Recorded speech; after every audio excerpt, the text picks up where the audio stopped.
I wish I did not have to make this video. I wish I didn't, because there's no reason for this. But alas, Major League Baseball is over as we know it. Yeah, I mean, that's a little dramatic, but there is no baseball going on. We are currently in a lockout. For those of you who don't know what that means, there can be no baseball activities. Teams and players and owners and everything, we're shutting it down. It's over until further notice. The collective bargaining agreement, or CBA, as many people are going to be calling it over the next weeks, months, hopefully not that long, expired yesterday, or I guess today, technically at midnight, at 12:01 a.m. on December 2nd. It was over. The baseball season does not exist as we know it right now because the owners and the players cannot get together and figure out a way to make this season happen right now with the current rules and regulations. Every so often, a new CBA is drawn up, of course, because times are changing, revenues are changing, rules. It's to protect the players and the owners, of course. That's at least the idea of it from both sides. And right now, there's a huge disagreement, and this has been a long time coming. The thing that sucks about this the most is that baseball was doing so well this year, so good, and now we just get this bad press again. I mean, we had some of the most exciting young players in the game taken over. I mean, on social media, Twitter, Instagram, YouTube, TikTok. Baseball was doing really, really well this year. Some of the best viewership numbers that we've seen. And a lockout like this is just never a good look. Now, I know this might be something that you guys remember back in the day with the NBA happening a little bit, as well as the NHL. And I think even the NFL, this happens in sports leagues. This isn't the worst thing to ever happen, but by no means is this good. By no means does that mean that baseball is going to be back anytime soon. It looks like this CBA discussion and agreement is going to take a long time to make, and people are starting to get worried that this could affect the 2022 season. Oh yeah, we also got this completely cheesy letter from Robert Manfred talking to us baseball fans as if we are stupid. I don't like it. I side with the players over the owners every single time. I side with the players. It's billionaires versus millionaires, and as much as, you know, I love Steve Cohen, he did some great things here for my New York Mets, I like the players a lot more. I don't watch the teams because of the owners. I watch the teams because of the players. And to me, I always side with the players, and I think what the players are asking for and what the players are striving for is not ridiculous to ask for. This is a similar conversation that we had last year during the whole COVID lockout per se, even though it wasn't really a lockout, but the whole COVID delay. I was very much on the player side, and I am fully intending on staying on that side during this lockout. Doesn't really matter what I think, but I figured you guys would like to hear my 2 cents, see my reactions, and just talk about the nonsense that is this MLB lockout, because there's just too much money on the table. This league's too important, generates too much revenue to not have a Major League Baseball season run smoothly. So first, let's take a look at the letter that Rob Manfred wrote. It's cringe. It's so cringy. I mean, even like the way it starts off, to our fans. I'm gonna read the entire thing to you because why not? There's no baseball to talk about. I cannot talk about anything else right now. There will be no news. Everything will be rankings, predictions, all that kind of stuff. But at the end of the day, I have to get a little more creative with the content here. So let's go ahead and read this letter, see what Rob Manfred has to say. To our fans, I first want to thank you for your continued support of the great game of baseball. This past season, we were reminded of how the national pastime can bring us together and restore our hope despite the difficult challenges of a global pandemic. As we begin to emerge from one of the darkest periods in our history, our ballparks were filled with fans. The games were filled with excitement, and millions of families felt the joy of watching baseball together. And yes, I agree. While a lot of this is just kind of lip service, again, doesn't really mean anything. It's a lot of fluff. I agree. Baseball did have a great year. The Braves had a great World Series story this year, going out at the trade deadline, being a mediocre team, making a push, and they ended up getting to the World Series and winning it all. The Astros, while they are the villains right now in Major League Baseball, proved that they didn't need to cheat, proved that they're very good, got back to the World Series. We saw Fernando Tatis Jr. go off. Bryce Harper had an MVP season. Juan Soto is one of the great young stars. Shohei Ohtani had a legendary season. Vlad Jr. I mean, the list goes on and on. Fantastic year of baseball. Cannot understate how awesome 2021 was for a baseball fan, even if you're a casual. I feel like more and more people were talking about baseball this season than you kind of have in the past. I love this year. We continue on. That is why I'm so disappointed about the situation in which our game finds itself today. Despite the league's best effort to make a deal with the Players Association, we were unable to extend our 26-year-long history of labor peace and come to an agreement with MLBPA before the current CBA expired. Therefore, we have been forced to commence a lockout of Major League players effective at 12:01 Eastern Standard Time on December 2nd. So here's where it gets like, you know, I don't want to say a little manipulative because that doesn't feel right. That makes it feel like there's like malintent. There's something evil going on here. Whether you like Robert Manfred or not, I don't think Robert Manfred wants to have a lockout. He works for the owners at the end of the day, so it kind of depends on what the owners want to do, but I don't like blaming it on the players. This is as much as a player issue if you're, you know, talking about it from a completely unbiased standpoint, as it is an ownership and, you know, front office Major League Baseball executives issue. While the players have legitimate gripes, I 100% agree, the owners are super stubborn, don't want to budge, don't want to pay the players as much. They want to save as much money as possible. These two sides are going to be butting heads for a while because there's so much money involved and they're trying to figure out how to split it fairly. I think the players deserve more. I'm always for paying the players more, but yeah, the 26-year-long history of labor peace, while that's like a factual statement, it's very cringy. It puts a lot of like onus on the players that like, oh, the players caused this. The players don't want to give up and just listen to what we're saying, so that's why we have a lockout. The players, they're being the stubborn ones. This is supposed to be be a collective bargaining agreement. Again, collective bargaining. One side's supposed to give a little, the other side's supposed to give a little. It's collectively bargaining. It's supposed to be mutually beneficial for both sides, and right now, the way that it's going, it is very owner heavy. Let's continue on. I want to explain to you how we got here and why we have to take this action today. Simply put, we believe that an off-season lockout is the best mechanism to protect the 2022 season.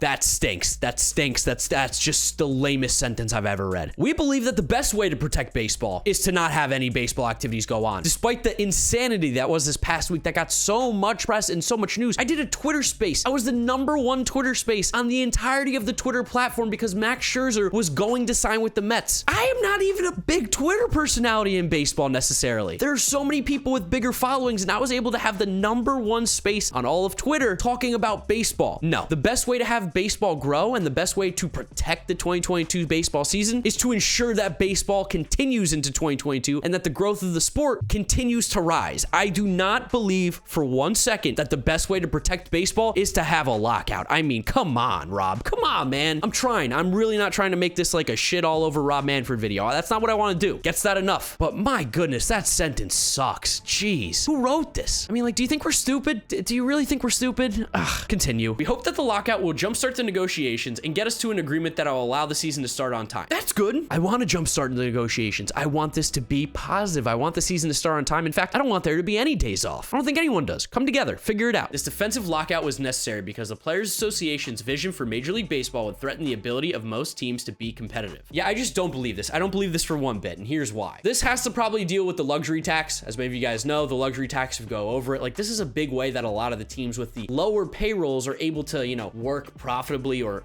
generate revenues because they just don't pay their players a lot of money. They're the lower payroll teams, so therefore they need to generate revenue more because they just don't do it as well. Luxury tax is supposed to, you know, penalize the teams that are spending too much. It's like a soft cap, basically. But here's where I disagree with this. While owners of Major League Baseball, their entire net worth, of course, does not go into a Major League Baseball team, I do not think that you should be able to own a Major League franchise if you're not able to spend money to therefore make your team competitive. There's a lot of examples I want to talk about here because it's super lame. It's super lame. So, you know that team, the Oakland A's, that is known for Moneyball, that trades away all their players, that never gives out big contracts? If you had to guess, I mean, surely that team has to be owned by an owner that was towards the bottom half of the league, at least in total net worth, right? Surely he can't be one of the top 10 most valuable owners in all of baseball. You'd be incorrect if you thought that, because John Fisher, the owner of the Oakland A's, also owns the San Jose Earthquakes, is worth $2.9 billion.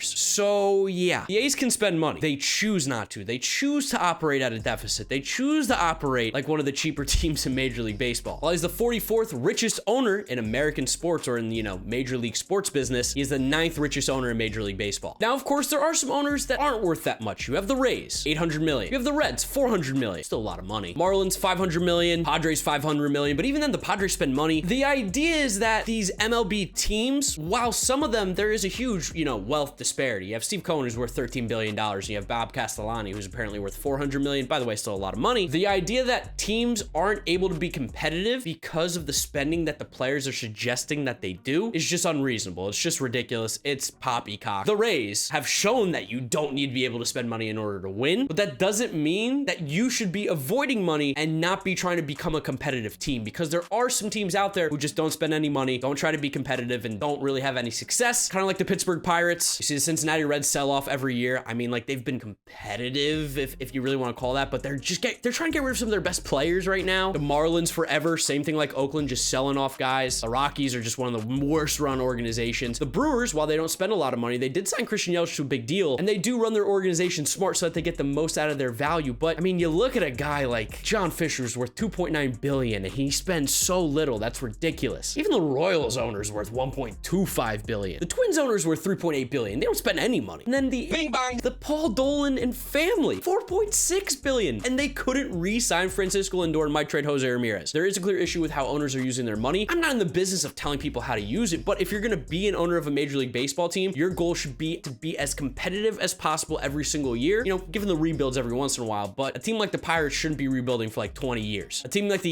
is when you get franchise generational type talent. I mean, I'm not even talking Francisco Lindor. How about Jose Ramirez? They might let him go. That's crazy. I can't stand behind and be like, the way players want it to run, Major League Baseball will cease to exist. That's hyperbole I don't stand for. It's simply not a viable option. From the beginning, the MLBPA has been unwilling to move from their starting position, compromise, or collaborate on solutions. Now, in years past, if MLBPA compromised, I believe during the CBA, and they ended up coming to a resolution, that just became like law, and they kind of got screwed. So I understand why they're standing tough on their position right now, and I'm with it. Again, I'm for the players getting paid what they're worth. Major League Baseball's revenues keep going up and up and up and up and up. They're making money hand over fist. So I really have no problem with the players wanting to get their slice of the pie. When we began negotiations over a new agreement, the Players Association already had a contract that they wouldn't trade for any other in sports. Baseball players have no salary cap and are not subjected to a maximum length or dollar amount on contracts. In fact, only MLB has guaranteed contracts that run 10 or more years in excess of $300 million. We have not proposed anything that would change these fundamentals. While we have heard repeatedly that free agent is broken, in the month of November, $1.7 billion was committed to free agents, smashing the prior record by nearly 4x. By the end of the offseason, clubs will have committed more money to players than in any offseason in MLB history. See, here's the thing. You should be spending more and more money every year, especially when Major League Baseball's revenues are going up. As the revenues go up, the player's worth goes up, because who makes the money? It's not Steve Cohen sitting up in his owner's box. I love Steve, but he's not the one making the money. It's because of the players on the field. It's because of the team. It's because of the jersey sales. It's because of the TV deals. It's because of eyes on the game. The players are the value here, not the owners. The teams are really just a way, essentially, to make money on the players playing the game. It's really what it is. And yes, while baseball probably is one of the best sports in terms of pay, I mean, in NBA, they're getting paid some silly contracts right now. Russell Westbrook's getting paid $40 million a year, and that guy stinks. John Wall's getting paid $40 million to sit on the bench and do nothing. There's some crazy contracts out in the NBA. That's probably the best league for player pay right now, hands down, not even close. They also don't play 162 games. They play 82 or 80 or 81. I don't even know what the NBA season. And the idea that, you know, 1.7 billion in the month of November is 4x what they've already spent. Yeah, because there was a deadline for when moves could be made, and players want to get paid. They want to be able to provide for their family. There was a rush to sign right now because there's an uncertainty of what it's going to look like when the new CBA comes. Again, this is very propaganda-y. It's really trying to paint the players as the villains here, and I can't get behind that. And maybe you think I'm crazy. I don't know. You can let me know in the comments down below. We still got more to read. We worked hard to find compromise while making the system even better for players by addressing concerns raised by the Players Association. We offered to establish a minimum payroll for all clubs to meet for the first time in baseball history to allow the majority of players to reach free agency earlier through an age-based system that would eliminate any claims of service time manipulation, and to increase compensation of all young players, including increases in minimum salary. When the negotiations lacked momentum, we tried to create some by offering to accept the universal designated hitter, to create a new draft system using a lottery similar to other leagues, and to increase the competitive balance tax threshold that affects only a small number of teams. So all this stuff in here, universal DH, I'm all for it. That is good for the game of baseball. Draft lottery system, yeah, that would like incentivize teams to not tank, but teams aren't really tanking for draft picks anymore. Like, yes, you want to get a better pick. The draft has become a really good tool. It always has been, and as players are getting more popular, you start to know more names, but it's not like the NBA or NFL. These guys still have to develop. It's not an immediate impact. So that's why teams don't necessarily tank for like a #1 pick too often. And I'm pretty sure when they talked about this, you know, salary floor, which is minimum payroll, I do think that's a good idea. Minimum payroll is good. I'm pretty sure they also wanted to put in a much harder luxury tax or even a salary, you know, maximum as well. Pretty sure. We'll keep going. We've had challenges before with respect to making labor agreements and have overcome those challenges every single time during my tenure. Regrettably, it appears the Players Association came to the bargaining table with a strategy of confrontation over compromise. They never wavered from collectively the most extreme set of proposals in their history, including significant cuts to revenue sharing system, a weakening of the competitive balance tax, and shortening the period of time that players play for their teams. All of these changes would make our game less competitive, not more. Yeah, I just don't agree. I don't agree.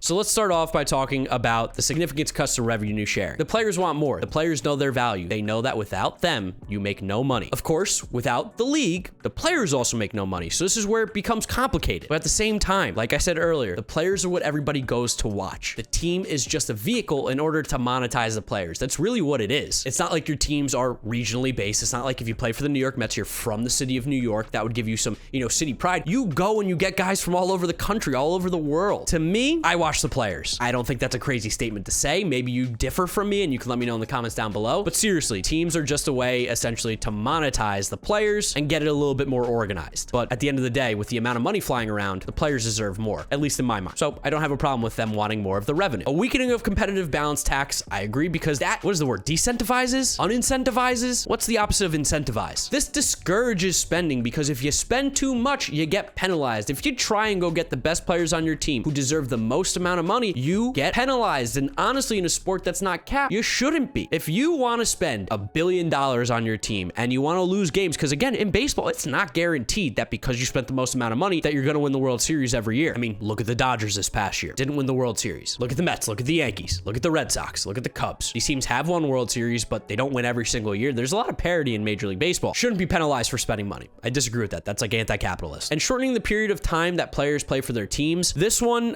maybe I side a little bit with Major League Baseball here. here, but there's so much service time manipulation by the owners and, you know, the front offices that I get it. Players don't want to be hitting free agency at 30, especially when they're told at 30 that their value is not what it was when they were 27 years old. And then it forces players to sign contracts like the Ronald Acuna one and Ozzy Albies one because they have fears that when they hit free agency or that if they aren't playing up to snuff, they're not going to be able to get the money that they deserve. And Acuna and Albies are maybe, you know, drastic scenarios, but the idea that when a player hits 31 years old and teams are not going after him, Marcus Semien signed a 1-year deal last year. That's crazy. That's nuts. This offseason's been a little different, but think about all the free agents that are still unsigned right now. The closer and closer we get to the season, the less and less leverage a lot of these guys do have, because if they want to play, they're going to have to find a team. So yeah, I don't know. I don't necessarily agree. I don't know how much of a shortening they want. These major league teams do get insane amount of years of control of a player. It's pretty nuts how much they get over them. This one is probably the one I have the least amount of passion fighting for, and I would imagine that the players maybe feel differently. I don't really know. I haven't talked to enough guys to kind of figure out where their head's at with this, but the other stuff, I think the players are deserving more money, 100%. And that seems to be the big issue here. Let's be honest, is the revenue and the revenue share. To be clear, this hard but important step does not necessarily mean games will be canceled. In fact, we're taking this step now because it accelerates the urgency for an agreement with as much runway as possible to avoid doing damage to the 2022 season. Delaying this process further would only put spring training opening day and the rest of the season further at risk. We cannot allow an expired agreement to again cause an in-season strike and a missed World Series like we experienced in 1994. We all owe you, our fans, better than that. This might be my favorite paragraph of the entire thing. This, to me, tells me that there appears to be an effort to try and get the season on track, that they don't want to miss games. And of course, the owners don't want to miss games because that's how they start missing money, is when they miss games. We don't want to miss a World Series. We want these guys out on the field. And I appreciate that there appears to be an effort for that. But completely blaming it on the players, I think, is ridiculous because you offered the DH. That just sounds nuts. Today is a difficult day for baseball, but as I've said all year, there is a path to a fair agreement and we will find it. I do not doubt the league and the players share a fundamental appreciation for this game and a commitment to its fans. I remain optimistic that both sides will seize the opportunity to work together, grow, protect, and strengthen the game we love. MLB is ready to work around the clock to meet that goal. I urge the Player Association to join us at the table. Now, I know Tony Clark had a rebuttal to this. We'll briefly read through that as well, because I'm assuming most of it is, you know, kind of in the same idea. It's gonna be a little longer video. Sorry if you're not into this. It's probably more of like a podcast episode really at this point, but I agree with what they're saying here. This sucks. I think both sides know it. Both sides want to play. We have to be able to collectively bargain this agreement. The CBA, it's in the wording itself. We have to figure out a middle point that is fair for both sides. I don't think that the owners completely putting all the fault on the players is fair, and I think the players are going to have to bargain at some point. They're going to have to make a few concessions. But that being said, the stuff that they seem to be really intent on fighting for, I'm okay with. I want baseball back. I want it back as quickly as possible. Pay the players. Owners, you're going to make so much money. Just so much money as you have. If you want to add more playoff teams, there's a way you can make more revenue. It's not my favorite way. It's a little bit lazy, but hey, it's going to happen. I mean, you just know it's going to happen. It's an easy way to print money for Major League Baseball. I don't want missed games. I don't think there will be missed games. I think there will be an agreement, but this was an awkward letter to the fans. Rob Manfred, I think, probably thinks he's doing the right thing here with this letter. I think whoever actually ended up writing this thinks that they're making the right voice or setting the right tone. To me, it feels a little combative. It feels a little bit of finger pointing at the players. I disagree with a lot of it, but I think at the core of it, correct. Baseball needs to come back. We need to have it in 2022. Let's come together. Let's collectively bargain, but you gotta do it from both sides. And for me, in this letter, it seems like they're saying, well, we did it. We made concessions. Players refused to. It doesn't feel like the owners are really making any concessions right now. All right, let's read the thing from Tony Clark. Tony Clark says, this drastic and unnecessary measure will not affect the players' resolve to reach a fair contract. We remain committed to negotiating a new collective bargaining agreement that enhances competition, improves the product for our fans, and advances the rights and benefits of our membership. I agree, 100%. What he said here, short and sweet. We want to collectively bargain. We want to improve competition, improve the product for our fans. I mean, how long have the Pirates been bad? They've been so bad forever. I don't care about that 1 year where they had McCutchen and they made the playoffs. Like, they've been pretty terrible. The Mariners haven't made the playoffs in like 20 something years. They've gotten unlucky a little bit too, but we want all these teams to be able to compete on a yearly basis. In a perfect world, every team should have a fair shot at winning the World Series. I'm all for trying to get that as close to reality as possible. And of course, players want their rights and their likeness and the ability to monetize themselves as much as possible because they are the product of Major League Baseball, as I've said time and time again in this video. Players are what you pay to go see at the game. Yes, I pay for tickets to the Mets game, but without Pete Alonso, Jacob deGrom, Jeff McNeil, Francisco Lindor, all these other guys, now Max Scherzer, I'm not going to watch these Mets play. When the teams stink, I don't want to go spend my money that I worked hard for to go watch those teams play because I want to watch good players. I want to watch the guys that I like. As much as I love the Mets, when they suck, I'm not going to spend nearly as much money as when this team is competitive and putting good players out on the field. And then this statement came from the MLBPA itself. The shutdown is a dramatic measure. Regardless of timing, it is not required by law or for any other reason. It was the owner's choice, plain and simple. simple, specifically calculated to pressure players into relinquishing rights and benefits and abandoning good faith bargaining proposals that will benefit not just players, but the game and an industry as a whole. These tactics are not new. We have been here before, and players have risen to the occasion time and time again, guided by a solidarity that has been forged over generations. We will do so again here. We remain determined to return to the field under the terms of a negotiated collective bargaining agreement that is fair to all parties and provides fans with the best version of the game we all love. Yes, so in case you guys didn't know, without the licensing from the MLBPA, you can't really use the player's likeness, which is why, you didn't see Barry Bonds ever in games. He was not a part of the MLBPA. He didn't license his stuff, so therefore you couldn't use his likeness. And currently, right now, if you go on to MLB.com, go to stats, and you start taking a look at these stats,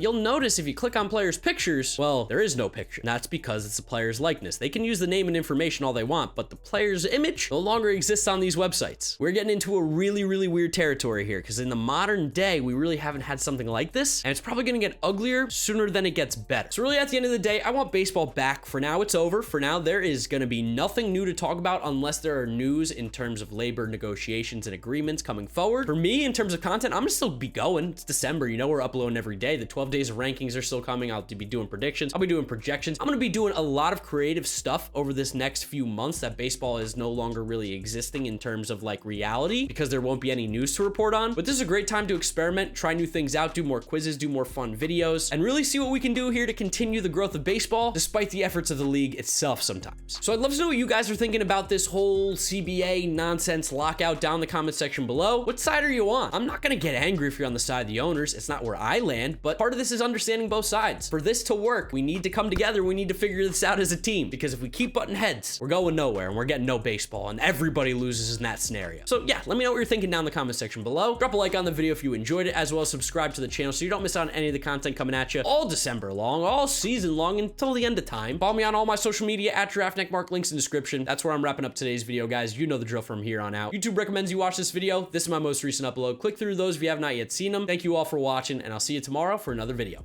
Bye.